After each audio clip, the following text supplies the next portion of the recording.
Ketua 1 DPRK Aceh Barat, Wakil Ketua 2, Ketua Pansus Perkebunan beserta tim anggota Dewan Pansus Perkebunan, Kepala Dinas Lingkungan Hidup, saya hormati Kepala Dinas Perkebunan, Kepala Dinas Pertanahan, Kabid BPKD Aceh Barat, dan dari BPN, serta Bapak Ibu serta Pansus pada hari ini.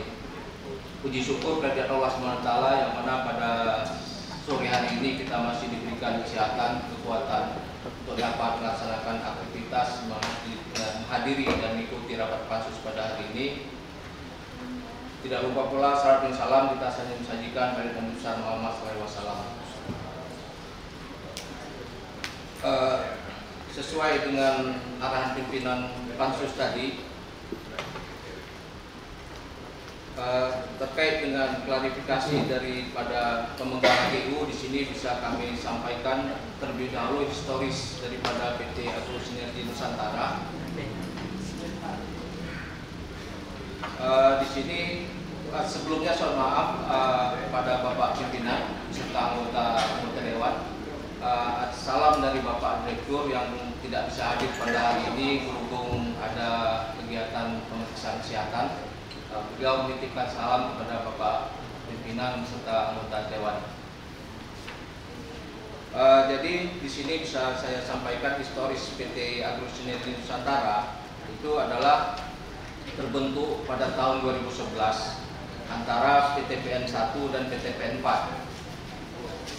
Itu dengan kepemilikan saham masing-masing 48,4% dari PTPN 1 dan 50,6% dari PTPN 4. Dalam perjalanan waktu di tahun 2016 itu ada penggantian nilai saham, di mana nilai saham dari PTPN 4 itu bertambah senilai 64,77%.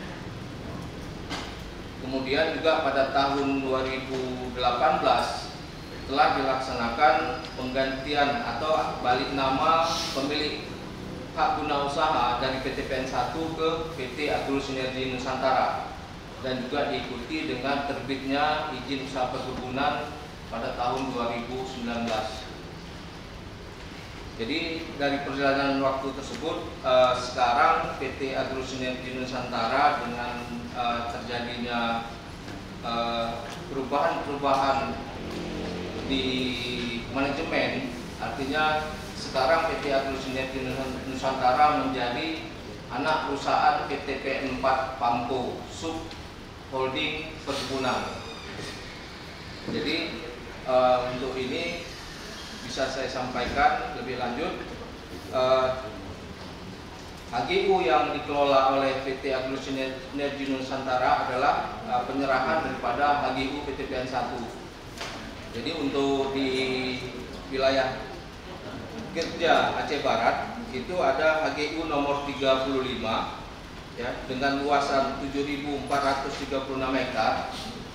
Tetapi di dalam HGU nomor 35 ini terdapat 6.251,95 hektar itu masuk ke wilayah Kabupaten Aceh Barat. Kemudian 1.184,05 hektar itu masuk ke Kabupaten Aceh Jaya. Di sini kenapa dalam satu HGU, dalam satu nomor HGU terdapat dua kabupaten?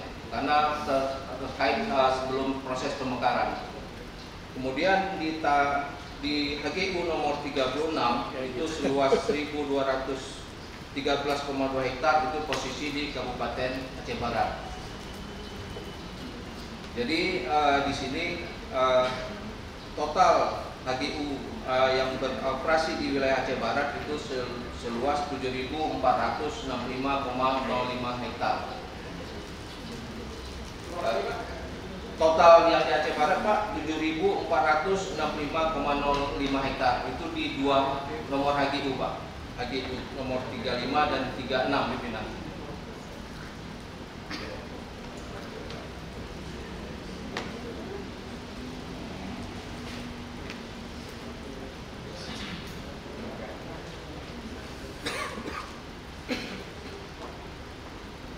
Siap. Bisa dilanjutkan pimpinan. Kemudian selanjutnya itu terkait dengan HGU. Kemudian terkait juga dengan plasma. Pada saat pengalihan aset daripada HGU PT PN1 ke PT Agrosinergi Nusantara, di situ juga sudah disertai dengan dokumen plasma. Plasma di sini mungkin bahasa kita masih sekarang plasma, kalau dulu dokumen PIR, Perkebunan Inti Rakyat, seluas 2.272 hektar. Itu yang diserahkan kepada 1.136 KK. Ya. 2.272 hektar, Pak. Masih di dalam bentuk PIR pada waktu itu. Jadi terkait dengan regulasi-regulasi yang ada sekarang dari Permentan nomor 26 tahun 2021 mengenai aturan tentang plasma, di sini juga mungkin terkait dengan pemahaman terkait dengan plasma. Jadi untuk HGU sendiri, HGU PT Agrosinergi Nusantara nomor 35 dan 36 itu akan berakhir nanti di tahun 2034. Ini artinya HGU yang sudah 2 siklus. Siklus pertama itu perpanjangan di tahun 2009, masih masanya PT PN1. Jadi berakhir nanti di tahun 2034. Jadi terkait dengan plasma, mungkin apakah terkait dengan PIR tadi, apakah ini pada saat pelaksanaan pembangunan perkebunan itu pada saat membangun PIR, apakah nanti setelah 1 siklus, 2 siklus, kemudian aturan-aturan mengenai perpanjangannya lagi. Ya, artinya apakah nanti di tahun 2034 berakhir perpanjangan selanjutnya, atau harus atau wajib membangun plasma kembali seperti itu. Itu yang masih perlu mungkin nanti kami dari PT Agrosinergi Nusantara berkoordinasi juga dengan pihak Disbun. Ya, karena beberapa diskusi kami juga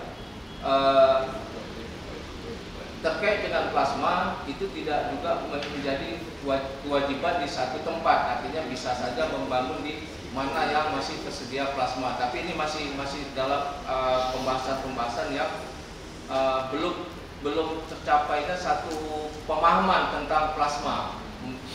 Begitu Pak Pimpinan.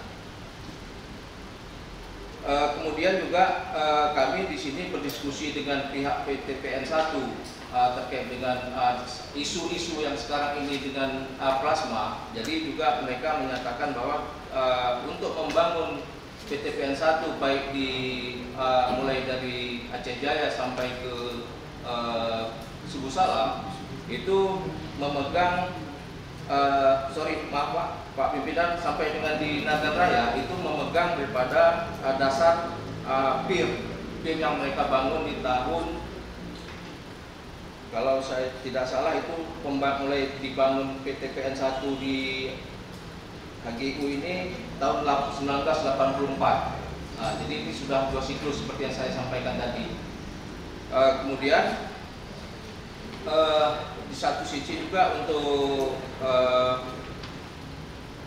pengadaan realisasi CSR atau TJSL di sini berhubung PT Agrosinergi Nusantara juga beraktivitas di 4 kabupaten dan 1 kabupaten kota. Ya, artinya PTSL itu bergerak di mulai Kabupaten Aceh Jaya, Aceh Barat, Nagan Raya, Aceh Selatan dan Subuh Salam.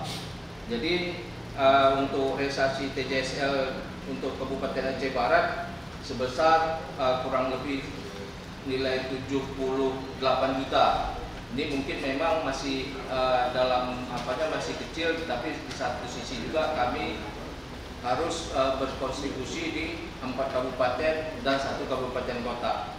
Tetapi di sini juga pimpinan bisa kami sampaikan bahwa ini yang berkaitan langsung dengan kami pengeluaran biaya.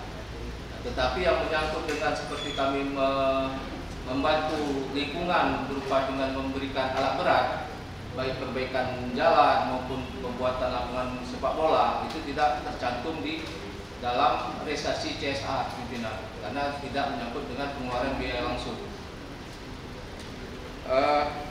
Tetapi di satu sisi pimpinan di sini bisa kami sampaikan untuk tahun 2025